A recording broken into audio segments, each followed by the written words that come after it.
존경하고 사랑하는 성남 시민 여러분, 동료 의원 여러분, 은수미 시장과 공직자 여러분, 시민의 알 권리를 위해서 노력하시는 언론인 여러분, 추석 명절 잘 보내셨습니까? 저는 이번 명절 때 가슴 아픈 일을 겪었습니다. 동네 자영업을 하시는 분이 명절이 지나면 가게 문을 닫는다고 합니다. 제가 의정활동 15년 동안 봐왔던 분인데 매우 안타까운 일입니다. 다른 지역에서는 치킨집 사장님이 경제난을 이기지 못해 스스로 목숨을 끊었다는 소식도 들립니다. 여느 때와는 다르게 코로나 위기 때문이라 더욱 가슴이 아픕니다. 곧 끝나겠지, 조금만 참아보자고 했던 팬데믹이 1년 반이 지났습니다. 이토록 길게 즐기도록 상처를 남기게 될 줄은 몰랐습니다. 코로나 이전으로 다시는 돌아가지 못할 것이라는 우울함과 더 이상 우리의 삶이 나아지지 않을 것이라는 불안이 우리 사회 곳곳에 퍼져 있습니다. 사회적으로는 수많은 방역 난민이 발생하고 있습니다. 소상공인, 자영업자들은 하루하루가 버티기 힘든 삶을 이어가고 있습니다. 그나마 있던 일자리도 잃고 직장을 떠나야 합니다. 줄이거나 내보내거나 망해야 하는 현실을 우리 눈앞에서 목격합니다. 수많은 해고 노동자, 일자리를 구하지 못하는 청년들, 실업자, 프리랜서, 특수고용 노동자, 운수 노동자들, 예술 활동에서 손 놓고 있는 예술인들, 그리고 장애인, 한부모, 독거노인, 노숙자 등 사각지대에 놓인 사람들 모두가 방역 난민입니다. 그 누구도 소홀히 할 수 없는 사회적 약자들입니다. 우리나라는 K-방역을 성공적으로 해왔습니다. 숨어있는 확진자도 찾아내서 살린다는 나라가 대한민국입니다. 우리 국민들은 연대와 협력으로 이 위기를 잘 극복해왔습니다. 집단 면역을 위한 백신 접종에도 잘 협력해왔습니다. 우리나라는 방역 모범 국가입니다. 김부겸 국무총리는 방역 당국과 지자체는 연휴로 인해 다소 이완되었을 방역 체계를 꼼꼼히 점검해 주시고 진단검사, 역학조사 체계 보강 등을 통해서 확진자를 신속히 찾아내는 일에 모든 역량을 집중해 주시기 바란다고 당부했습니다. 옳습니다. 그렇게 해야 합니다. 그러나 놓치지 말아야 할 것이 있습니다. 코로나 바이러스를 막기 위해 방역 전선에 모두가 최선을 다해 왔듯이 바이러스 재난으로 악화된 사회적 양극화와 불평등, 그리고 사회적 약자들의 고통을 해소할 사회 안전 백신을 마련해야 합니다. 2008년 세계 경제 대란 때 잃었던 일자리를 회복하는데 무려 7년이 걸렸다고 합니다. 백신 처방으로 위드 코로나 시대가 된다 하더라도 무너진 경제를 살리고 일자리를 회복하고 양극화를 해소하는 것에 얼마나 많은 시간이 소요될지 아무도 모릅니다. 무너지고 나서 되살리기에는 더 힘들지요. 그러니 무너지지 않도록 사회 안전 백신을 처방해야 합니다. 그물처럼 연결되어 있는 사회 구성원 한쪽이 무너지면 또 다른 한쪽도 무너지기 마련입니다. 코로나 확진자를 찾아내서 전염이 되지 않도록 해왔듯이 무너지는 소상공인 자영업자가 있다면 찾아내서 무너지지 않도록 우리 사회가 함께 노력해야 합니다. 미국이나 유럽에서는 코로나 방역 때문에 불가피하게 강제로 문을 닫게 했다면 무려 수억 원을 보상했다고 합니다. 물론 자영업자가 30%를 차지하고 있는 우리나라와는 사정이 다릅니다.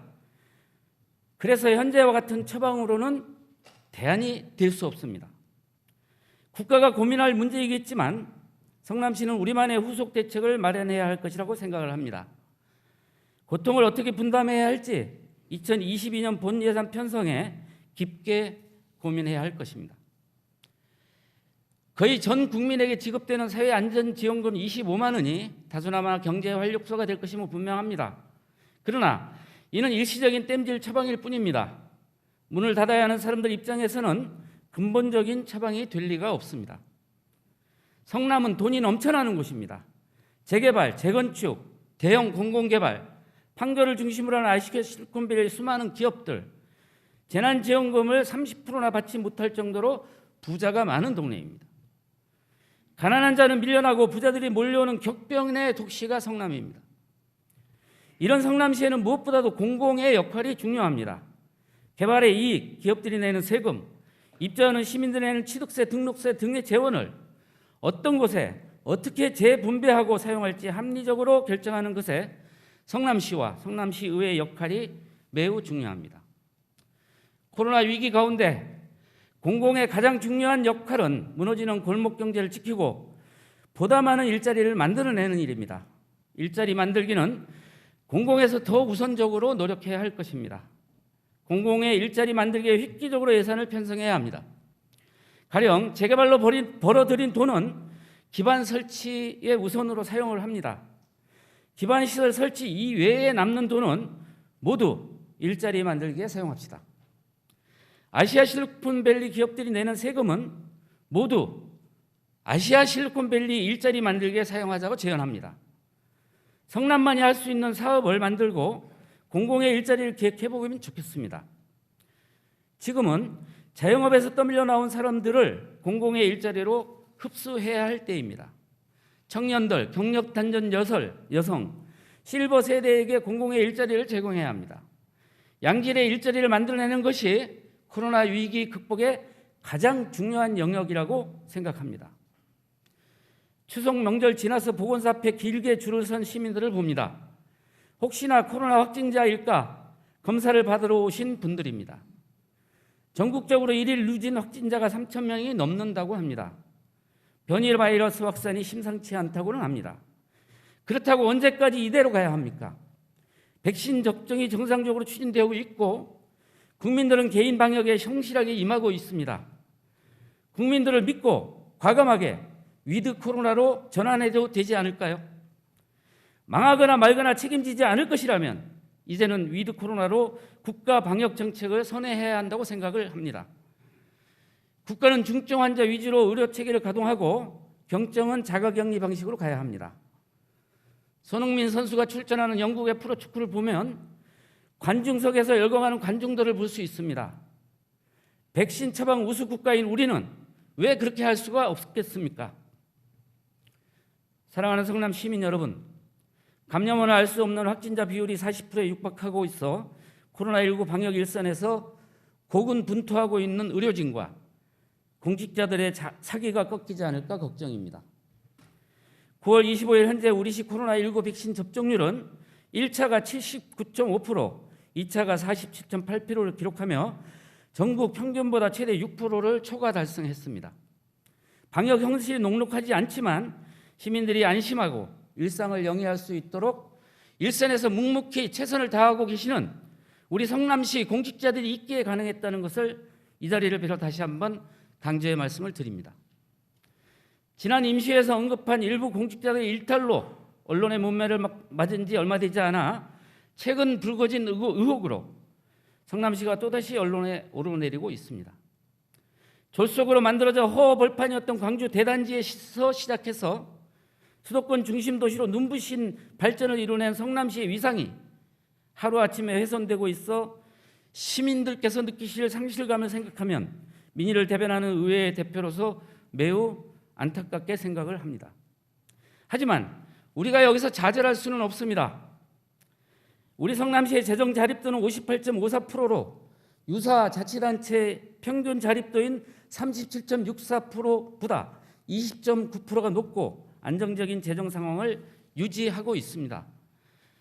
코로나19 여파로 전통적인 제조업이 불황을 겪고 있음에도 불구하고 판교 실리콘밸리는 첨단 IT와 바이오 기업을 중심으로 실적 개선과 함께 적극적인 투자에 나서고 있으며 4차 산업혁명의 핵심 거점으로 부상하고 있습니다. 또한 한국형 신도시의 새로운 모델을 제시한 1기 신도시 분당, 2기 신도시 판교 위례와 함께 최근 재개발이 이루어지고 있는 원도심의 변화를 보면 성남시의 역사는 무에서 유를 창조해온 대한민국 역사의 축소판입니다. 올해는 시 승격 48주년이자 시 승격의 계기가 된 80 성남 민권운동 50주년이 되는 해입니다. 성남의 시작은 불행했지만 우리는 결코 지난 50년을 부끄러운 역사로 만들지 않고 수도권 최고의 도시로 만들어내었습니다. 이제 우리는 새로운 50년을 위해 나아가야 합니다. 현재의 위기와 시련을 채찍 잡아 성남을 대한민국 최고의 첨단 인류 도시, 누구나 이사 오고 싶어하는 도시로 만들어야겠습니다. 무엇보다도 먼저 불필요한 정쟁보다는 코로나 위기를 극복하는 데 모든 역량을 집중하자는 말씀을 드립니다. 끝으로 이번 회기에는 행정사무 처리 상황 청취가 예정되어 있습니다. 각 상임위원회에서는 행정사무 처리 상황 청취를 거쳐 제2차 정례에 실시할 행정사무감사 계획을 수립하게 됩니다. 특히 올해 행정사무감사는 제8대 의회에서 실시하는 마지막 행정사무감사입니다. 각 상임위원회에서는 꼼꼼하고 빈틈없는 행정사무감사로 유종의 미를 거둘 수 있기를 바랍니다. 커지는 일교차로 건강에 더욱 조심하시고 가정의 건강과 행운이 가득하시길 기원합니다. 감사합니다.